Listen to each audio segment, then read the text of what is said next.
You're listening to Carrie Lutz's Financial Survival Network, where you get valuable information you just can't find anywhere else. To thrive in today's trying times, you need the Financial Survival Network, now more than ever. Go to financialsurvivalnetwork.com and get your free newsletter and gift. Financial Survival Network, now more than ever. Hey, Carrie, this is Robert Ian with ConquerChange.com. This past week on March 27th, there was an interview with Elon Musk and about a dozen CEOs who participate on the DOGE team.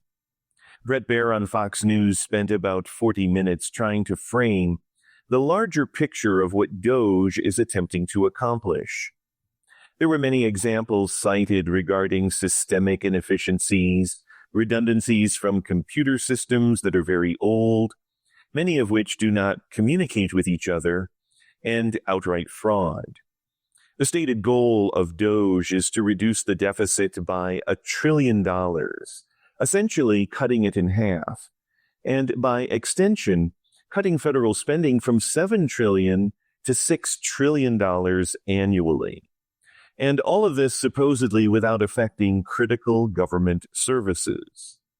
One of the CEOs on the panel said that the criticisms he's hearing about DOGE are not lining up with their experience on the ground, and that those criticisms tend to be more generalized, to which their response has been, which line item of the cost savings do you disagree with? The messaging was well presented and I believe will resonate in particular with younger and more technologically aware segments of the population. However, there were some rather large unanswered questions that remained throughout the interview. And I was actually quite surprised that Bret Baier didn't ask more aggressive follow-on questions that would dig deeper into the ramifications and consequences of what DOGE is certifying that they have found. In our discussion today, I'll focus on several of those key follow-on questions that Fox News failed to ask.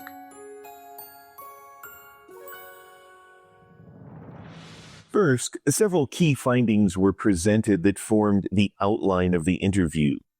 The centerpiece of the project revolves around the idea that DOGE is applying public company standards to the federal government. The CEOs emphasized that departments of the U.S. government would not be able to pass a financial audit, like the audits that public companies are required to pass on a regular basis. One example cited was the NIH, that has 27 different centers with 27 different chief information officers utilizing 700 different IT systems that apparently can't communicate with one another. They indicated that 40% of the phone calls received by Social Security are from fraudsters who regularly attempt to convince Social Security representatives to change people's direct deposit information over the phone. In the efficiency realm, there's a cap on the number of federal employees who can retire each month, which is around 8,000 people. The system that houses retirement records is paper-based and uses filing cabinets, which creates a processing bottleneck for the retirement process. An area of much concern, discussion, and debate is within Social Security. It was stated there are over 15 million people over the age of 120 who are marked as alive in the Social Security system. This has apparently been known since 2008.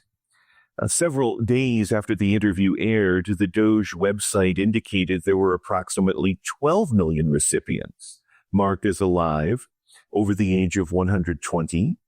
9.9 million of them were now marked as deceased, with another 2 million to go, making the actual number about 12 million instead of the previously stated 15 million people.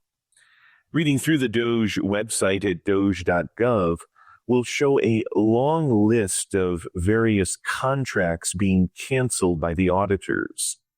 This reminded me of Senator William Proxmire from Wisconsin, who started the Golden Fleece Awards during his tenure as a U.S. Senator. Back in his day, the Golden Fleece Award was considered a satirical award given to frivolous research conducted with government grants. I grew up in Wisconsin and was very familiar with this branding and marketing stunt used by Proxmire, which resulted in giggles and winks from the media and voters alike. However, there are no giggles and winks with the activities of DOGE. In some places, there is outright hostility. It's a sad observation, but in my opinion, most people will not visit the DOGE website to read and analyze what is being posted. Sadly, as with most things, including political items, people tend to receive their education in sound bites from the media, rather than reading the legislation, reports, and websites, and ultimately making their own choices based on the facts they themselves have read. And when we do listen to people like Elon Musk and the CEOs who are the new face of DOGE, we have to listen carefully, and not only to what is said, but what isn't said as well. In the Bret Baier interview, there was no follow-on questioning or scrutiny to an open-ended implication that seemed to be left hanging for the viewer to infer the answer. The inference I'm referring to is the 15 million people cited as alive who were listed as over 120 years old, which, as we now know from the DOGE website, is closer to 12 million people listed as over 120. What was never openly discussed or followed up on is if those 12 million people were actually receiving monthly Social Security checks or direct deposits. That's actually a really big deal. Because if we assume an average $2,000 a month Social Security benefit times 12 months a year, that's $24,000 per year per person. If we multiply $24,000 by 12 million people, well, I had to turn my calculator on its side to get it to do the calculation. It comes out to $240 billion a year. That's 1/4 of the money DOGE is attempting to save. No discussion was made, and sadly, Bret Baier never asked the question, were those dollars actually being paid out?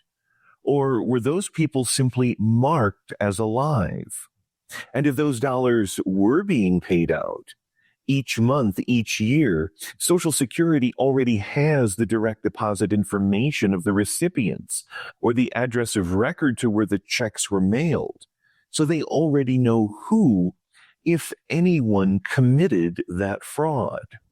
Where is the discussion from Musk and the various CEOs on this critical point of analysis? It's one thing to say 12 million people were marked as alive who weren't, and we've corrected that in the system.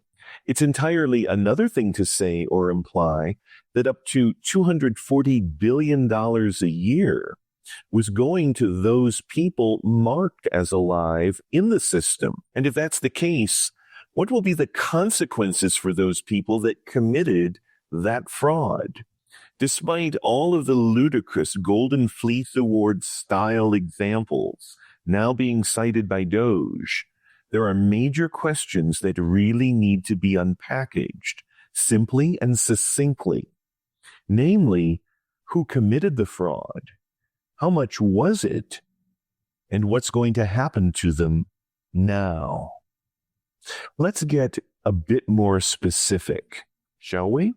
And until next time, this is Robert Ian with ConquerChange.com. Thanks, Carrie. Thanks for listening to Carrie Lutz's Financial Survival Network, your solution to today's trying times. For the latest, go to financialsurvivalnetwork.com. Financial Survival Network, now more than ever.